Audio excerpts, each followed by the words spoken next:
kay Yusek Bernardo.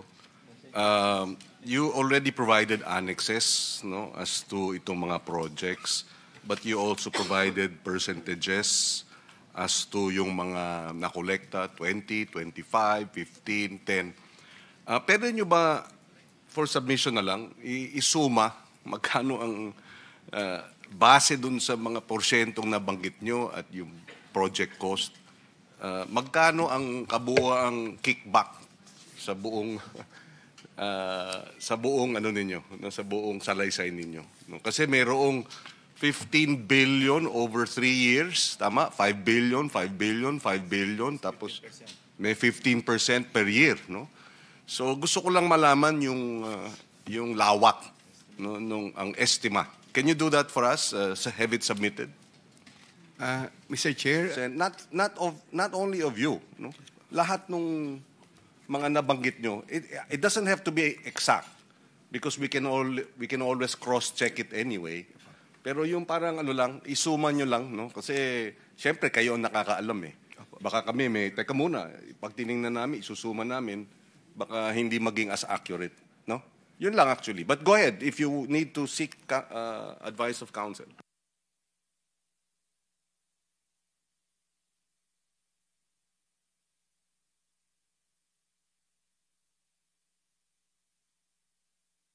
Mr. Chair, I was advised by my counsel to seek the permission of the Prosecutor General regarding that. Please. Go ahead. Mr. Chair, insofar as the request made by the Honorable Senator Pangilinan, I believe that would be considered covered by the confidentiality also because this is indicated in, there may be some matters which are indicated in the memorandum of agreement that was signed by Yusek Bernardo with the Witness Protection Program as represented by the Secretary of Justice. So the only way that it can be released or can be disclosed is if there is written authority coming from the Secretary of Justice himself or if there is any order coming from a competent court, sir. Can we request the Secretary of Justice for that order? Because this is in aid of legislation and we would like to have the information for this committee. We will make that representation, Mr. Chair, with the Secretary of Justice if the same can be the subject of a written authority.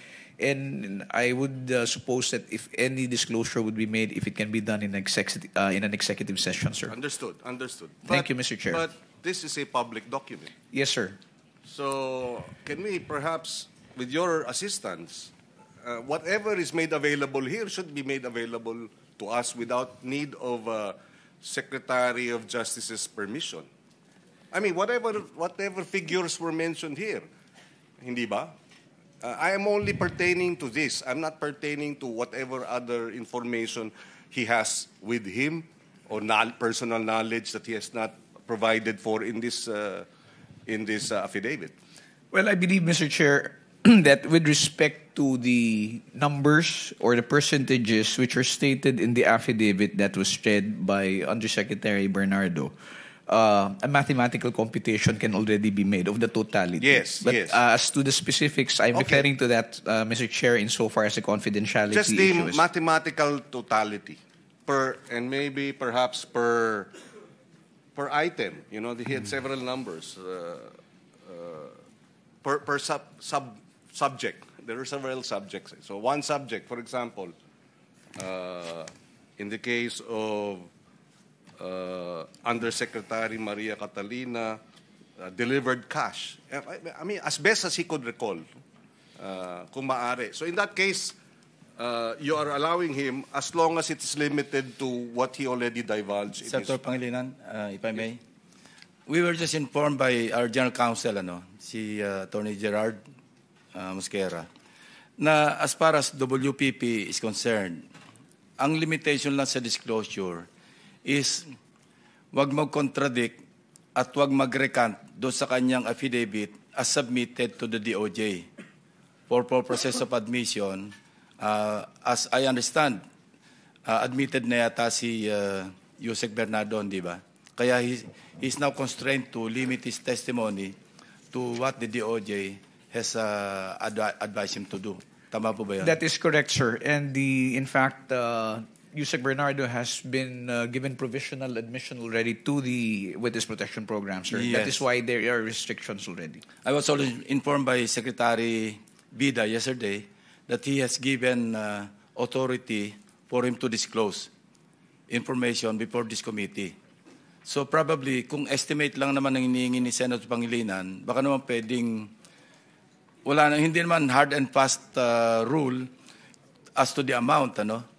Maski estimate lang, just to satisfy the good senator and the committee. Yes, Mr. Chair. That is why I already acceded to the request that was made earlier. Insofar as it is a general mathematical computation of what is stated in the affidavit. Yes, there is an authority that was given by the secretary, but it limits also the matters that can be discussed and brought out by Yusek Bernardo, sir. Yeah. But as far as the request is concerned, we can, I believe, accede to that. Thank you. We respect that, PG. Thank you. Thank you, sir. Thank you, Mr. Chairman. So we hope it'll just be a rough estimate of the amounts involved, the percentages total. Kasi sa yung sinasabi lang dun kay Mr. Bonoan, Secretary Bonoan, 5 billion every year for 3 years. So that's 15 billion. And then ang ballpark figure is average 15%. So 15% of 15 billion is 1.5 plus 750. So 15 and 15, 2.25 billion yung kickback. Para yung komisyon, di ba? Yun ang lumalabas. Doon lang sa 3 taon, no? At yes, yung personal 15% allocation. That's why we'd like to see ano ba yung universe doon sa no. So thank you. Nabanggit mo yung sa inyong Mr. Bernardo. Napansin natin na sabi nyo, from time to time, meron kayong binibigay kay Yusek Cabral. Pay line 134 na cash. Yung iba detalyado, yung kay Yusek Cabral, walang specific amounts. Why is that? Bakit? Mr. Chair, I have to really come back to whatever is available records because just like as I mentioned in my affidavit, there were releases for, let's say, for the EDSA road projects, lump sum. Now, I have, being a retired USEC from the DPWH, I have not yet recovered the notes or the SARO. Yes, but okay, I understand. Pero halimbawa, delivered cash. On one instance, how much cash was that? In one delivery? As far as I can remember po, meron pong 5 million, 7 million. Ano yung pinakamalaking delivery? I think more than 10 million, but I really cannot. I just wanted that clarified, no? Kasi hindi na-specify. But okay, sino pala si Engineer Opulencia? Right now, he was appointed po as Regional Director of NCR, but I was informed that he is no longer the Regional Director of NCR. Okay. So he is assigned to a USEC or in the department. As far So as he's still there? Yes, sir. Okay. Maybe please inform your head of agency, Yusek Bisnan, based on this testimony, you better have some administrative procedure. No? Your Honor, actually, he was invited and he In the case of Regional Director Opulencia, we will issue subpoena for the next hearing because he was invited and he's not here. So, issue natin ng subpoena for the next hearing. Yes, Mr. Chair. Well, in relation to that, Mr. Chairman, perhaps even Yusek, Trigive, and Cabral, again, should be invited. But yung okay. Napansin ko din, Ginoong Bernardo, na on the section ng mga congressman, 3, no? Bakit hindi very general? Wala unlike yung mga sa senador. Is that parang I'm just looking at the difference, no? Kinukumpara ko yung testimony ninyo. pag kayong mga senador mahaba, which is revealing, of course, pero sa mga congressman, parang kulang. Dalawang sentence lang, ganun. Why is that? Mr. Chair, as of now po, I have not really identified the projects which were downloaded to those congressmen, Mr. Chair. Hindi po ako makarecover pa ng kwan. But I remember that there were projects that were really downloaded in their districts. Gusto ko lang din po makasiguro, mahirap po kasi na mag-identify ako ng project na hindi po talaga sa kanila napunta, sa kanilang distrito. So, Mr. Chair, given the time and more time, maybe I can identify po those projects. So when you say I submitted projects being proposed by her, this was proposed by her, and this is a Kahayon, Robes, no? Proposed to you? Yes, no, Mr. Chair. Because the district engineer was the one who was coordinating with them. So they have requests to the district engineer to really source out project funding for those projects, and then maybe she was trying to look for possible sources, like if I have proponents, I can help them. So Yes. yun po yung ginagawa nila. So ito ba dahil, yun na nga, pagka-congressman sa distrito, ganun ba yun? Doon po yun, Mr. Chair. Doon po yun, Mr. Chair. Kaya, unlike sa Senate, hindi district engineer ang kausap, tama ba yun? There were Ikaw times mismo, likewise po na meron din pong sa district engineer, Mr. Chair.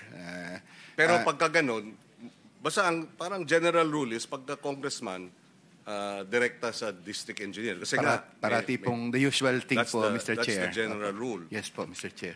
And for the senator, it does not necessarily go straight to the district engineer. Then it goes to you. That's why mas detalyado. Tama ba yun? Mr. Chair, most of the times ganun po. Pero I think there are also, let's say, senators po, na kakilala naman po yung Yes. district engineer. Meron pong ganun. Minsan po, senador, kakilala rin yung contractor. So, meron pong ganun. Okay. Balikan ko lang yung allocable. Ano yung, parang, ano yun, inalok? Pero, pagka pwedeng allocable. No. Pagka, may pagkakaiba yung allocable sa distrito at yung special, tama ba yun, Ginoong Alcantara? Sir, regarding allocable, department po ang may formula nun, hindi po ang district office. Again, Department po yung nagpo-formulate.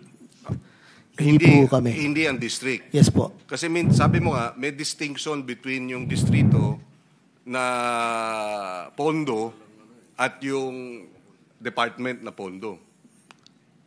Yes po. Yung, kumbaga po, parang, kasi dito sa yung sinasabing you gathered, you collected 15%.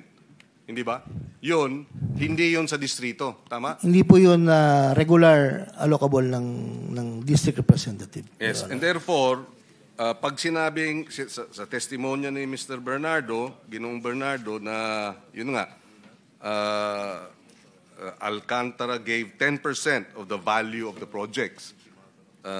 Binigay mo kanino ito? Ito, 142. In compliance with this order, Secretary Bonoan, he told me that Undersecretary for Planning Maria Catalina shall facilitate and ensure. Ibig sabihin, nasa NEP pa lang, kumukolekta na ng 10% at binibigay na. Tama? If that is not the allocable, yes, Your Honor. Yes. Okay. Yan yung, anong tawag doon? Special? What is it called? Former USEC Bernardo. Kung mapapansin niyo po, Mr. Chair, I have mentioned about Yusek Cabral's authority over all these things. Ang ginagawa po ni Yusek Cabral, actually, Yusek Cabral po was the one who made the formula regarding the allocable of every congressman. Mm-hmm. Na ang formula pong yun, ay kahit kailan po ay hindi na ipaliwanag sa amin ni Yusek Cabral. Okay. Kahit po kailan, alam ko na those congressmen were asking, bakit ka dumating sa ganitong formula? Paano yung ginawa mo? ito po, kumbaga sa engineering, yung formula po, meron pong constant, merong variable, merong equation, pero siya lang po ang nakakaalam. So, yun po ay the allocable of every congressman. Let's say in Manila po, initially, congressmen of Manila are being given an allocable of 500 million lang. Yun po, meron pong distrito na mas malaki, meron pong mas maliit, meron pong maliit na distrito. Considering daw po yung population, meron pong performance ng district, merong geopolitical, marami po kinukonsider pero napaka-wide po yung universe ng kanyang ginawa. So, when it turned out, nagbigay lang po siya ng allocable amount sa bawat congressman. Ayun. Yes, and this is, I'm trying to understand, no? Kasi nasa NEP pa lang, yung allocable, hindi sa NEP. Tama ba yon? Yung allocable, pag may budget na-approve na sa GAA, na medyo nalilito ako. May I, Mr. Chair? Yes, go ahead. Yung pong allocable na yun, sa NEP pa lang po yun. I mean, each congressman are being apportioned of the budget for every district, congressional districts that they within their area of jurisdiction. Doon po yun ina-identify. Let's say, ang isang distrito po, meron po siyang allocable na 1 billion. Yun po yung kanyang congressman. Okay, I understand. So therefore, since nasa NEP pa lang, ang mga nag-a-advance ng 15%, 10%, yung contractor. Hindi galing, tama ba yun? Kinukolekta, wala pang budget Wala pang, hindi pa approve yung budget ng DPWH. So wala pa sa departamento yung pondo. Pero nakakakolekto na si Ginoong Alcantara. Tama? Mr. Chair, as far as I recall, the statements of Engineer Alcantara refers to the allocable na hindi daw po nag-a-advance yun. Kanina po niya sinabi. Dahil yun daw po ay allocations ng mga congressmen. So in his district, ewan ko po kung marirecall niya yung sinabi niya kanina na hindi daw po nag-a-advance yung mga yun kagad sa allocable ng congressmen. Yun po narinig ko sa kanya. Yes po, Your Honor. Basta po yung allocable, wala pong ganun. Allocable. Doon po sa mga... Sino naglalabas ng pondo? Sa district? Sir, ganito po, if I may explain. Sino nag-a-advance? Kasi NEP pa lang may... Sino di ba? May naglalabas ng pondo, hindi gobyerno. Tama? Yes, sir. Okay. Sir, hindi po allocable. Pag hindi po allocable, doon po, yung mga contractor po nagde-take risk sila na if they can make an advance. Hindi po allocable, sir. Kumbaga po, sir, halimbawa po, sir, yung NEP ganito kalaki, ang allocable nandito lang po. Ito pong mga excess of, tatawag pong over and above the allocable, yun po yung mga, iba po yung mga nagbaba, Your Honor. And sino yung, dun sa mga contractor na nag-a-advance dahil hindi pondo ng gobyerno yan, dahil yun na nga, parang ina-advance nila para ma-coordinate na siguro yung project, di ba? May listahan kayo niyan? Ginoong Bernardo? Sino yung mga contractor na yan?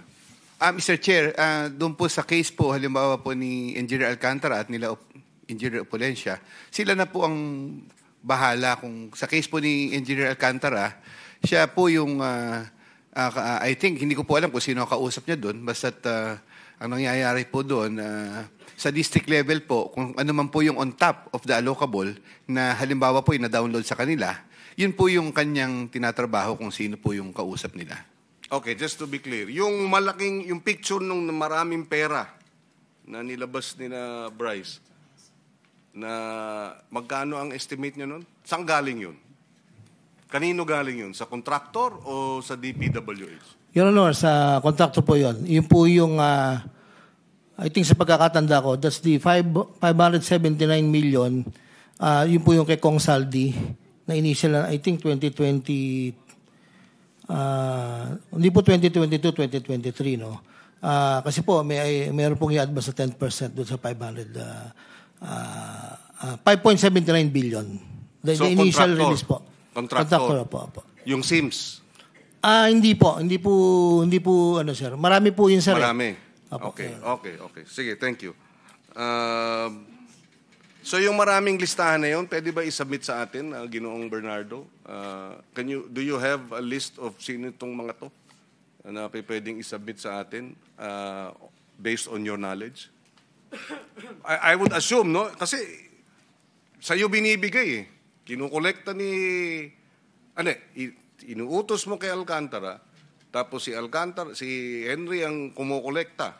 Ang daming I gave, he gave. Wala kang listahan ng sino-sino itong mga nagbibigay? Mr. Chair, may I be permitted to again Yes. consult with my counsel? Go ahead. Thank you po. Thank you po. Yes, contractors ang nagbibigay, nag-a-advance.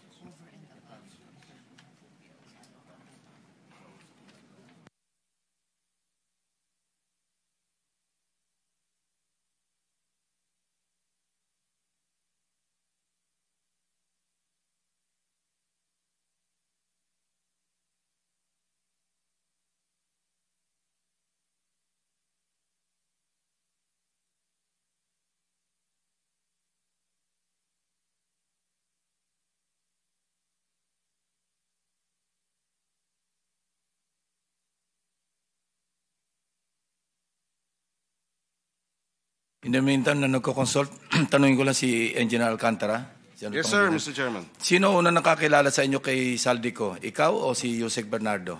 Sino nagpakilala kanino? I think si Yusek Bernardo po ang mas nauna kaysa po sa akin, Your Honor. So that explains kung bakit tinanong siya ni Saldico kung maayos kang kausap. Yes, Your Honor. Ano ba ibig sabihin ng maayos kausap? Anong context nun? Maayos kausap sa... Siguro, sir, doon sa... Pakituloy mo nga. Sir, siguro doon sa po sa... Lagayan pag-deliver po nung... ng pera. Opo, yes, Honor. Thank you.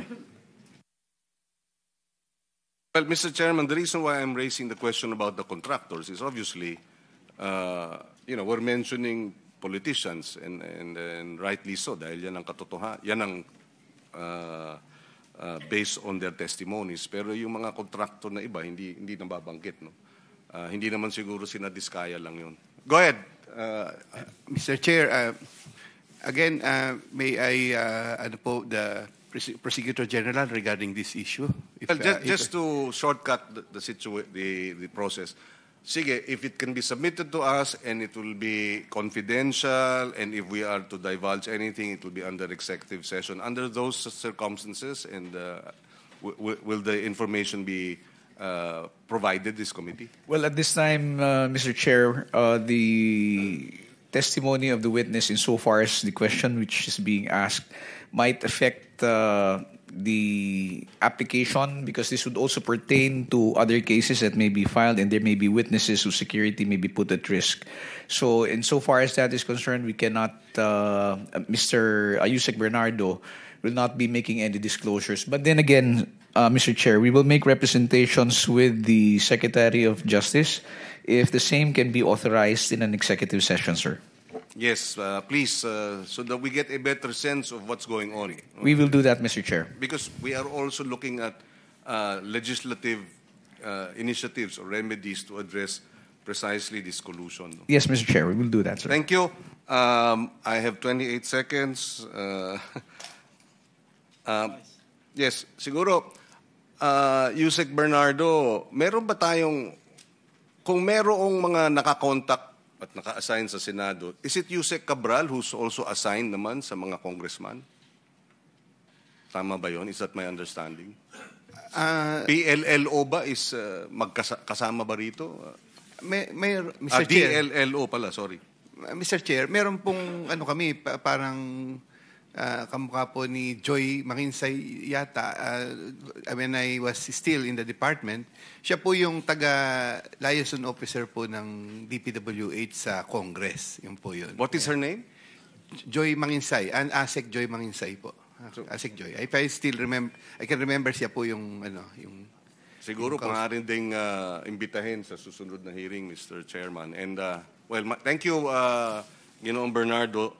Siguro isa na lang, Mr. Chairman, and it is really more of an administrative matter, because some of the witnesses are not here, and if they are not here, maybe the committee can explore possible other legal processes, or such as written interrogatories, which are under the rules of court. We are suppletory naman yung rules of court sa ating rules, written interrogatories for those who are not here, because we will be having 2 weeks or almost 3 weeks ata of budget debates. In the meantime, we are still continuing to gather evidence. Baka pwedeng i-consider ng ating committee, Blue Ribbon Committee, yung modes of discovery. Yan yung written interrogatories, no? Yeah. Yeah. But thank you, Mr. President. Thank you.